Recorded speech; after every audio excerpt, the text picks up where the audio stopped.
Hey everybody, this is Paul Bruni. This is probably going to be my first YouTube video.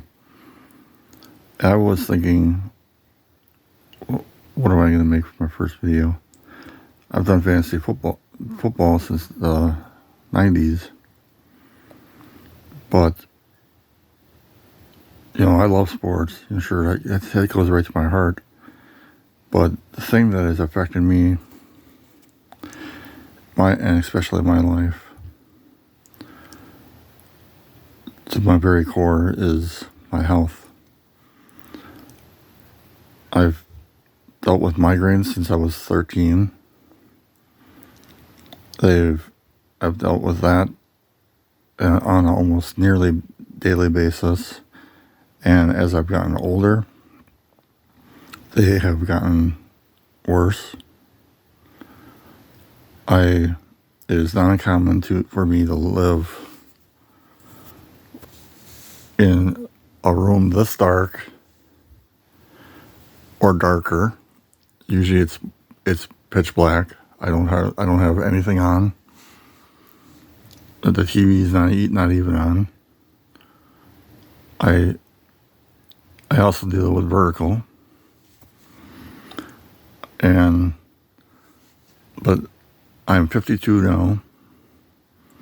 I've lost some very good jobs. I used to be when I was younger, and I was in my upper teens and in my 20s. I was able to work. I worked full-time jobs, but every job I lost through attendance because of my migraines. I didn't have vertigo back then. Vertigo is something that I've been dealing with within the last 10 years. I've gone to countless neurologists around Wisconsin. I've been willing to travel pretty much anywhere in Wisconsin that if I didn't have insurance through a job, and couldn't get insurance because I either wasn't full-time status or didn't work enough hours to get insurance. Then, of course, I had something like Badger Care, which is the current insurance that they offer for people like me. And that doesn't always get covered, or doesn't give you the coverage you need. I've tried, or at least thought about getting disability for a long time, but never knew if I was good enough to get it. And then recently I've been trying to get it. I got got turned down the first time. It basically made you sound like you had to be dead or close to dead in order to get it.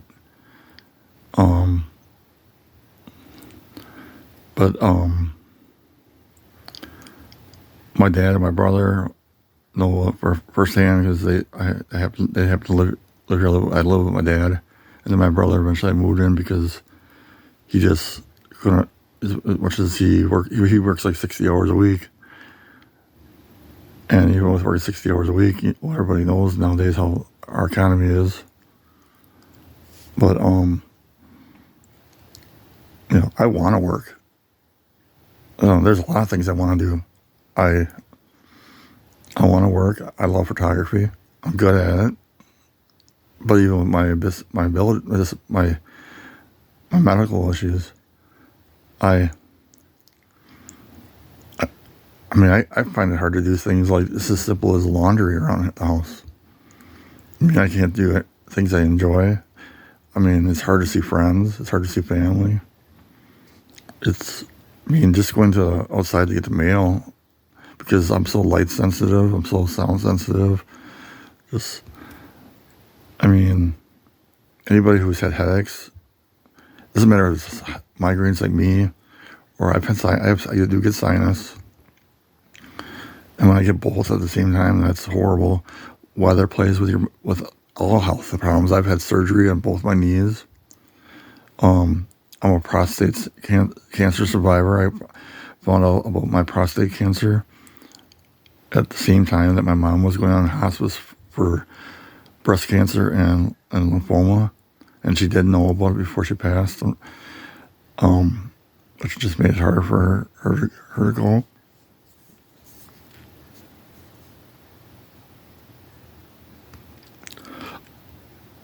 And I miss her every day.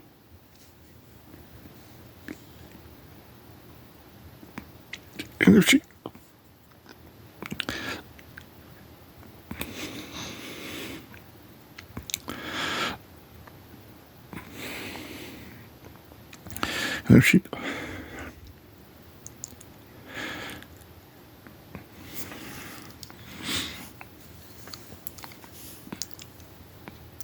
she knew how much worse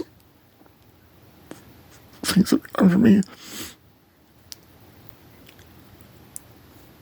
I can't even imagine. Everything that they try for me either never works, or it starts out working, and then my body's like, as it gets used to it, it's like, no, I don't think so.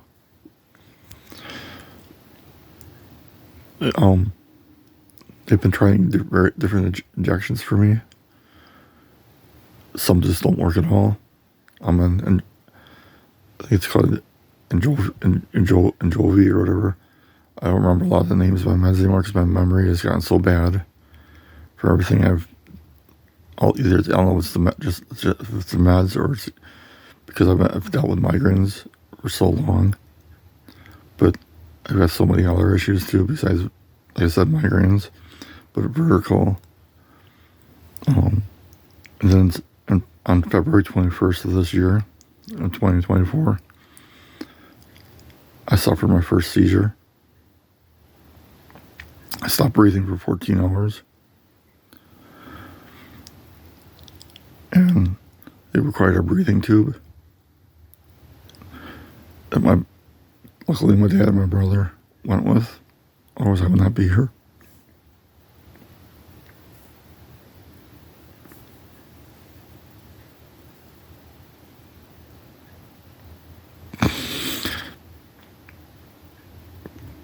And what's bad is in September, I went into the ER for what I thought was really bad case, really serious case of hemorrhoids. It was on the day I went into the ER. Me and my dad were supposed to leave on a vacation out west. I was literally looking forward to it. I was going to find a way to get through it because I was looking forward to it. Because like I said, I love photography. We both knew my dad's a professional. I'm trying to become a professional. It's something that my mom always wanted for me. And he bought me the camera because he wants it for me too.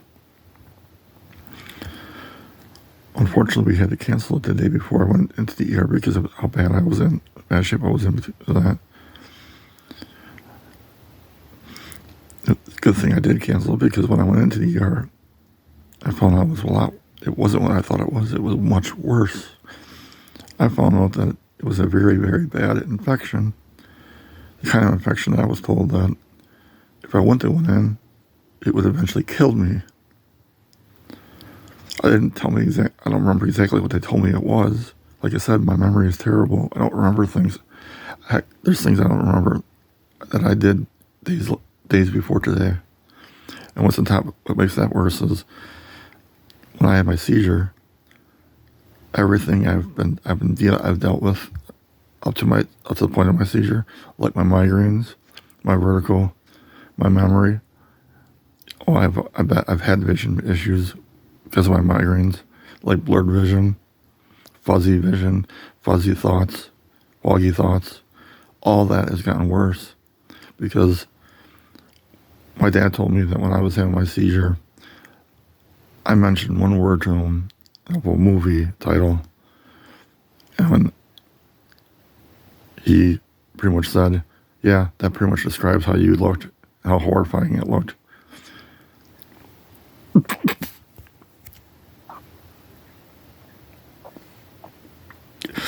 I love horror movies. And horror movies don't bother me. But and he actually agreed. like The Exorcist. It scared the crap out of me. My body, mentally, physically, and emotionally, since that happened on the 21st. When I went in for that what turned out to be a very bad infection, I was hospitalized for 7 days. When I went in for that seizure that required a breathing tube, and I stopped breathing for 2 days, they kept me in the hospital for 2 days. That alone tells me what is wrong with our healthcare system in this country. Did I get kept in the hospital for just 2 days for something that was, to me, I think is more serious?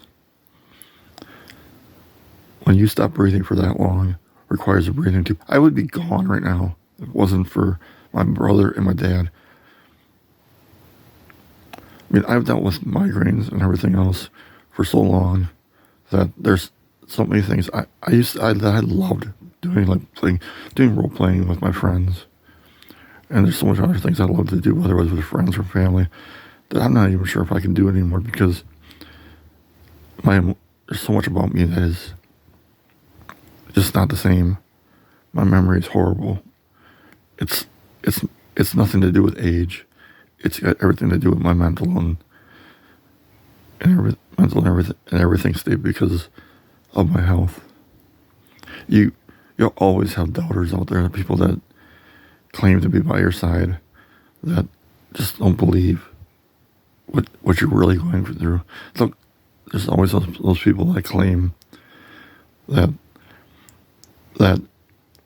they're by your side. You always find out who the real people are when you go through stuff like seizures, prostate cancer, anything serious. You even see that when you have others that you love going through that.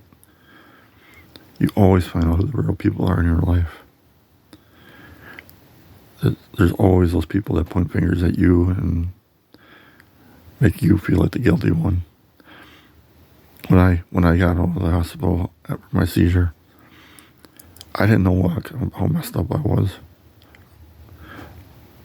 I should not have been texting. I should not have been on Facebook. I didn't know how much I was out of it. I have so much sympathy for people that have multiple seizures or people that have had concussions. Because when you're moving around like I was with a seizure, I found out that event, you're bouncing around on the driveway, which is pure cement, like I was. My body had so much scrapes and bruises and everything on it. It looked horrible. I was so sore everywhere. I felt like I was so much pain. I wondered if I broke my first bone ever in my life.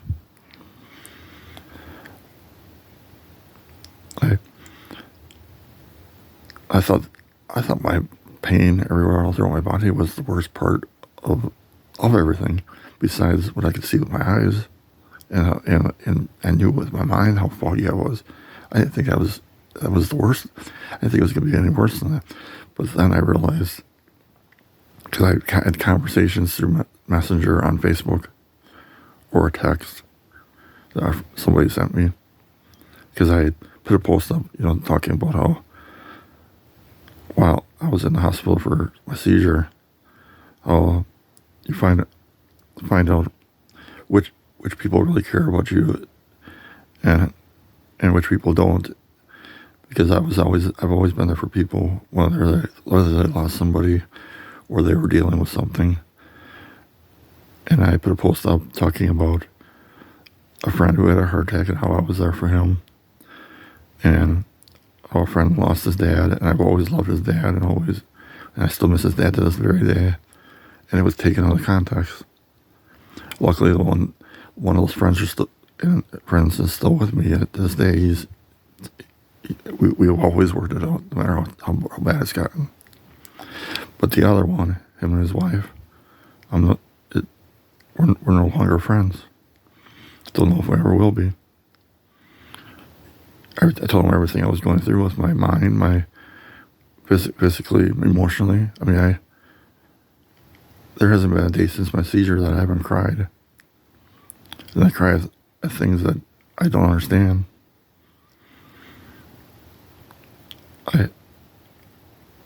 I have days where I have double vision. See, I know that. Well, the one thing I do remember when I talk to the doctors, but this is mostly I remember because I remember my dad and my brother telling me this more, because as I can't drive for 3 months because of my seizure. And the more I was out of the hospital, the more I realized that's a good thing. And not, I mean, I'm not even, right now it's a beautiful day outside. And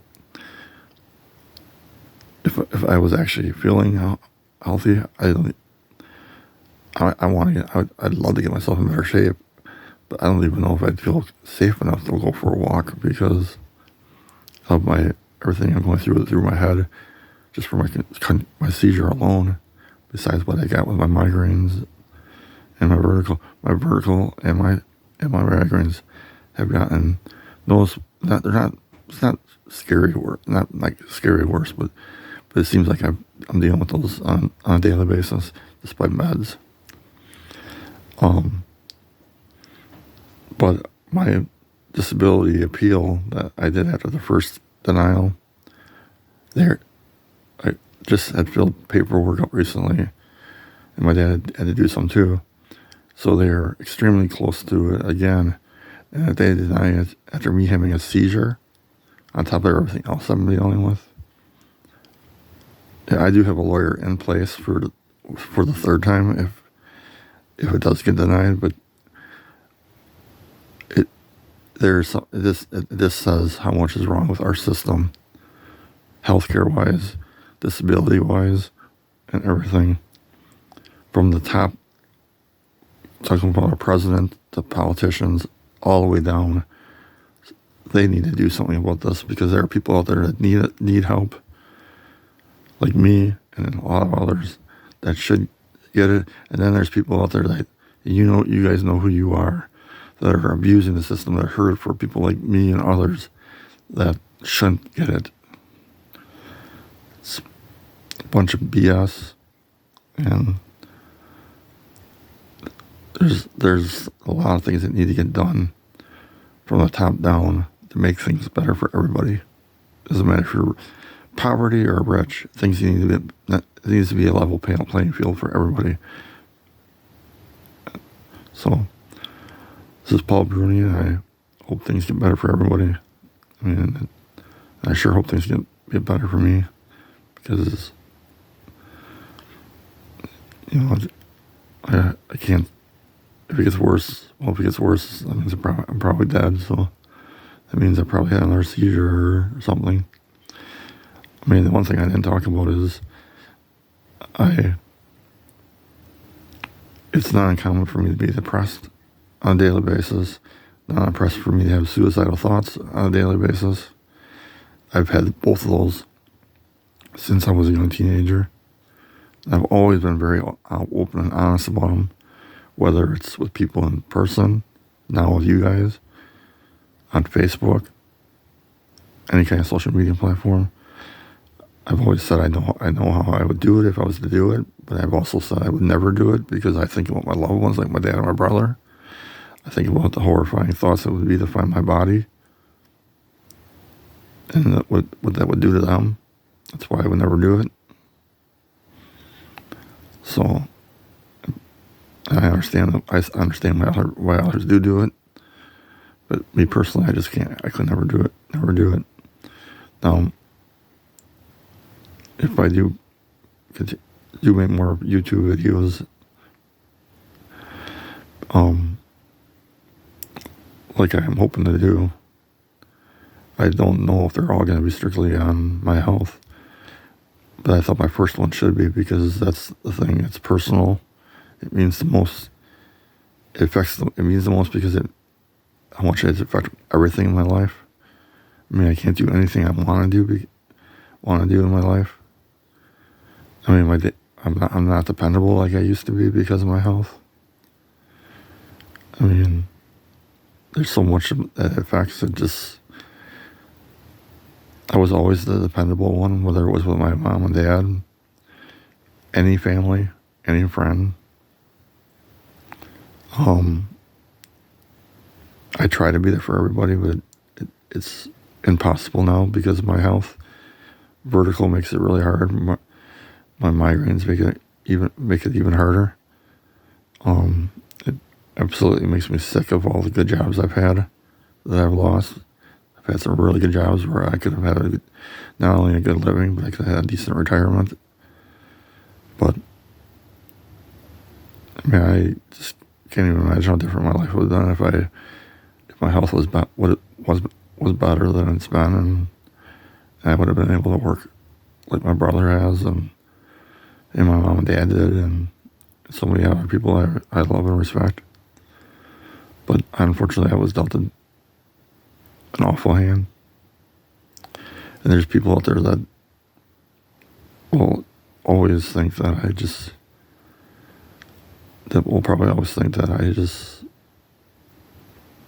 they'll probably think differently, even though the ones that know me know that for a fact that I'm not that way. Anybody that knows me that knows how much love and passion I have and everything, even when I'm going through rough things.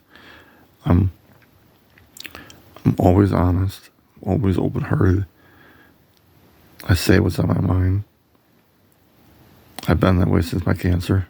I used to be a person that if something bothered me, I kept it inside.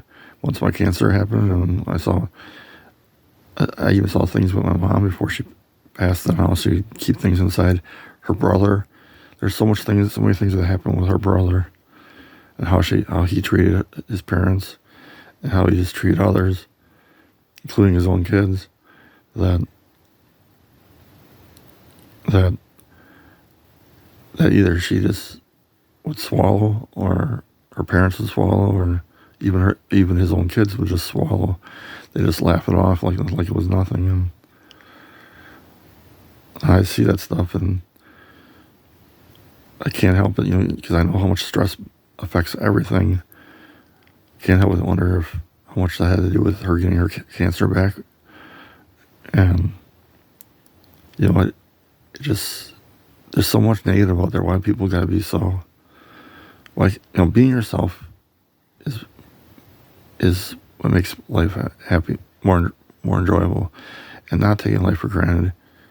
I find it makes it even more enjoyable because you're living on your terms. Why are so many people out there living why are you living your lives like the way you think others want you to live? Do what makes you happy. You never know when your time's up. I've been living my life on my own terms, trying not to have any regrets, and the 21st was almost the end of me. If it would have been, it would have been, but I wouldn't have had any regrets. The thing is I have dreams and stuff like that. I with my photography, and I want to do stuff with YouTube that I'm hoping that will help other people, whether it's videos like this, or if I do fantasy videos, I really know fantasy, and I'm really good at it. I've won a lot, not money-wise, but I've won a lot of championships, whether it's on Yahoo or ESPN or stuff like that. I want to do stuff that's fun for me, and it's fun for others. And I just hope other people will enjoy it. And I will probably do more videos on my health because, like I said, I don't completely remember a lot of stuff on, but I do know what I'm taking now. And I know that even the stuff I'm taking now for migraines and vertigo, I don't feel like is really working for me. And I've been very open about that with everybody, including my medical team and disability. I mean, I even do a logbook, and you think that kind of stuff helps when it comes to those kind of things I'm trying to do, like disability and stuff like that. Well, I guess I'll see when I eventually go to court if I end up getting denied the second time, but there's no guarantees. My lawyer says that, but I had to make this video because it's like I said, it's from my heart, and even to this day, being as far into March, when I woke up in the hospital with that breathing tube in me, it was like a horrible nightmare. It didn't even seem true. Still doesn't. And then I had times when I woke up, after I got out of the hospital, I didn't know if the breathing tube was a blessing or a curse. Didn't know if there was big part of me for a long time, for quite a while, that was thinking maybe they should have just let me die, because with everything I'm dealing with, I don't have I didn't know how much of a future I had with me getting the breathing tube, even though I was happy to see it. My dad and my brother, and see how much love and support I was getting from some people on my dad's Facebook page and my brother's page, and then from others in person. That made me really happy. It made me really feel the love. But there was also a lot of damage done. Like I said, I lost friends. There was some other people that took other things I posted out of context, because, like I said, everything since the seizure, I didn't realize how much I was out of it. I was when I was reading their messages the day of, I didn't realize how much of it I was not really seeing with my eyes and my brain. When I look at it again, like 3 days later, that's when I realized how much of the words that they sent to me I missed. It was like most of the conversation I was not seeing. It was like it was whited out, and that's why so much damage was done. It was like it's not like I was seeing what I wanted to see. I couldn't see what I see anything that they were sending me, because my brain was so scrambled and messed up that's why, if I knew that I was going to be dealing with that stuff, I would not have gone on Facebook. I wouldn't have touched my phone. I would have waited at least a week or longer before I even touched any of that. I mean, last night and one other night is the first time I actually got some decent sleep. Otherwise, I've been sleeping terrible, and that doesn't make things any better. But every time I have some restless leg happen, and I start seeing twitching, and so especially when I'm starting to fall asleep, that does not help matters. It actually makes it worse. It makes it harder to sleep, because it's like the nightmare happening all over again. But I love everybody who was watching this video, and if you're dealing with stuff, I hope you guys get better. When it comes to cancer or anything, that all sucks. We have enough negative in this world. We don't need the negative, all that negative on top of everything. People need to remember, when it comes to anything, whether it's health stuff, bullying, or anything, that all piles up on people. I mean, people need to think about how stuff affects everybody. It doesn't matter what it is. So, take care, and hope you all have a great day. Please like and subscribe. Leave your comments, and I'll do my best to look at all that stuff. for me, obviously goes with my health and all that. When I'm dealing with it, I'll try to look what I can and comment when I can, and it also depends on my memory. I don't remember everything, so. But I sure hope I can help people. So, okay, thank you guys. Have a great day. Bye.